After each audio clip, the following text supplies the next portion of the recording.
राम राज लाना चाहते हैं, राम राज ये हमें अम्बेडकर वाला चाहिए, हमें संविधान लाना चाहिए। अरे राम राज तुम्हारा होगा, राम राज में दलितों का कोई लेना देना नहीं था। हमें मंदिर मस्जिद की लड़ाई नहीं लड़नी है, वहां से हमारे बच्चों का भविष्य नहीं होगा। कितने मंदिर होंगे देश के अंदर, करोड़ों मंदिर हैं, और क्या फायदा हो रहा है हमें? एक वर्ग के लोगों को फायदा हो रहा है। कुछ बताइए, कोरोना आया, सारे मंदिर में सारे भगवान बंद हो गए। अरे उनका कोई काम नहीं है, भगवान निष्क्रिय हो गया है, वो काम ही नहीं कर रहा है। बलात्कार होते हैं, कहां चला जाता भगवान? मर्डर हो रहे हैं, कहां चला जाता भगवान? हाँ, एक महिला मरने के बाद भी उसकी चिता को नहीं जलाना चाहते, कहां है भगवान?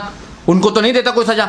मंदिर में बैठ कर बलात्कार हो रहे हैं, कहां है भगवान? राम राज में दलितों के लिए एजुकेशन नहीं थी, दलितों के लिए एजुकेशन नहीं थी रामराज के अंदर। तो हमें रामराज नहीं चाहिए, हमें मंदिर नहीं चाहिए, हमें संविधान का राज चाहिए, हमें अंबेडकर का राज चाहिए, अंबेडकर की विचारधारा का राज चाहिए इसमें, जिसमें सब लोग सुरक्षित हैं। आप धर्म की अफीम जो पी रखी है उस नशे को उतार लीजिए, चाहे ओबीसी समाज हो, चाहे SC ST समाज हो, चाहे और समाज हो। राम पे ही तो दवाई है उनकी, कोरोना की दवाई। एक रामदेव पे दवाई, एक राम पे दवाई है। रामदेव की दवाई तो फुसफुस हो गई। राम को भी न्याय लेना पड़ा, राम भी सैकड़ों सालों से अपना मंदिर बनाने के लिए वो भी तड़प रहे थे, वो नहीं बना पाए। सुप्रीम कोर्ट ने, संविधान ने उनको अधिकार दिया, क्योंकि तुमने सदियों से घंटा बताया, तुमने बाबा साहब के साथ धोखा किया है, तुमने बाबा साहब की बात को नहीं माना है। अगर तुम बाबा साहब की बात को मान जाते तो आज इस देश के राजा होते।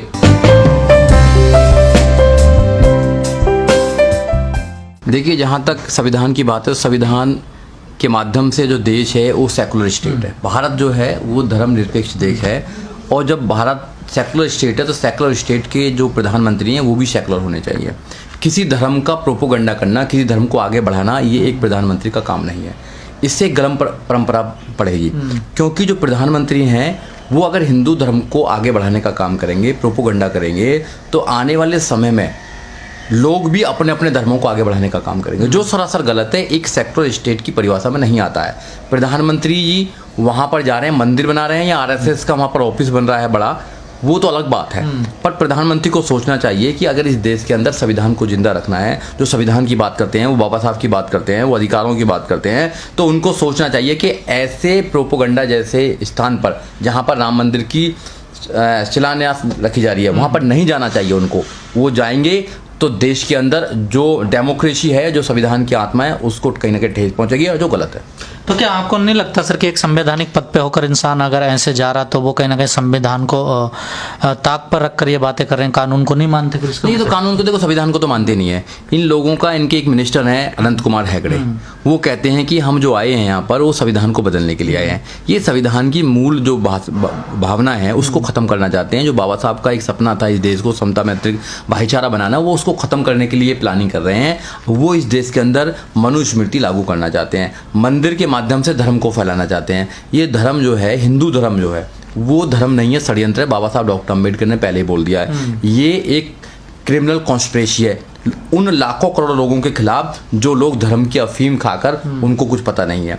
तो ये लोग फिर दोबारा से इस देश को गुलाम बनाए जाते हैं। बाबा साहब डॉक्टर अम्बेडकर ने अपने बच्चों की कुर्बानी देकर, अपनी पत्नी की कुर्बानी देकर इस देश को एक खूबसूरत संविधान दिया, जिस संविधान में सभी लोगों के लिए, सभी लोगों का अधिकार थे। जिन महिलाओं को, जो 50% महिला देश के अंदर, उनको पढ़ने लिखने का अधिकार नहीं था। आज देश के अंदर महिला अच्छे अच्छे पदों पर हैं, तो बाबा साहब डॉक्टर अम्बेडकर के जो संविधान है उसके माध्यम से हैं। ये संविधान को खत्म करना चाहते हैं। खत्म इसलिए करना चाहते हैं कि उस संविधान के माध्यम से जो SC ST के लोग हैं, OBC के लोग हैं, वो लाखों करोड़ों की संख्या में IAS PCS doctor, engineer, professor, जज, वकील बने हैं, नेता बने हैं। और यहाँ तक कि देश के सबसे बड़े सूबे उत्तर प्रदेश की 4 बार बहन कुमारी मायावती मुख्यमंत्री बनी है।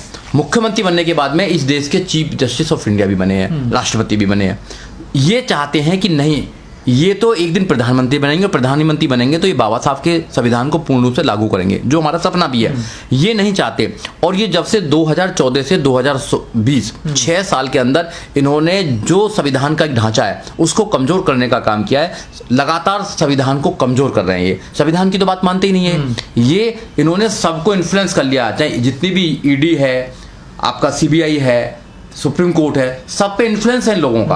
अपने इन्फ्लुएंस के माध्यम से ये सरकार के फेवर में जजमेंट कराते हैं, लोगों को डराते हैं, लोगों पे ED के छापे लगवाते हैं, और लोगों को खरीदने का काम भी करते हैं, सरकार अपनी बनाने। इट मीन्स कि कुछ भी हो जाए, सरकार बनानी है, सरकार बना के पूरे देश के धन को लूट लो, इनको फिर दोबारा गरीब बना दो, गुलाम बना लो, और जातिवाद का जहर पूरे देश में घोल दो, संविधान को खत्म कर दो, मनुस्मृति ला दो। मनुस्मृति में ब्राह्मण सबसे ऊपर है। तो ब्राह्मण अपने आप को श्रेष्ठ बनाने के लिए, एक जाति अपने आप को श्रेष्ठ बनाने के लिए ये सारा षड्यंत्र कर रही है। हम लोगों को समझना चाहिए, इस देश के जो मूल निवासी, इस देश के जो 85% बहुजन है, उनको समझना चाहिए चालाकी, मगर लोग समझ नहीं रहे। जब तक वो समझेंगे बहुत देर हो जाएगी। भाइयों आज समझ जाओ, नहीं तो ये धर्म के नाम पर, मंदिर के नाम पर आपके बच्चों के भविष्य को खराब कर देंगे। लेकिन सर पूरे देश में जब इतना बड़ा पैंडेमिक चल रहा है, महामारी चल रही है पूरे देश में, जब अस्पतालों की जरूरत है, देश में दवाइयों की जरूरत है, लोग मर रहे हैं, उस टाइम सरकार पूरा ध्यान अपना मंदिर बनाने में लगाई हुई है सर। देखो मंदिर जो है, मंदिर एक आस्था के साथ साथ में इनकी एक फैक्ट्री भी है। इनकी एक ऐसी कंपनी है जहां पर एक ही पार्टी को, एक ही वर्ग के लोगों को सपोर्ट मिलेगा, वहाँ लाखों करोड़ों लोगों को धंधा मिलेगा। और दूसरा वो धंधा करके और जो पैसा गरीब लोगों से आता है चंदे के मामले से, या वो जो चढ़ावा आता है, उसके रिटर्न में जाएगा बीजेपी को पैसा। तो वहाँ पर आरएसएस का एक गठ भी बन रहा है। आरएसएस का एक हेडक्वार्टर होगा नागपुर में, एक हो जाएगा उत्तर प्रदेश के अंदर, क्योंकि उनको पता है उत्तर प्रदेश से ही देश के प्रधानमंत्री का राह निकलती है। तो वो उन लोगों की चाल है। और 500 ऑफिस बनाए उन्होंने, 500 ऑफिस अपने बना दिए हैं बीजेपी ने 2014 से लेकर 2020 तक के 6 साल में 500 ऑफिस बना दिए हैं। अस्पताल क्यों बनाएंगे? वो क्यों बनाएंगे? गरीब लोगों के लिए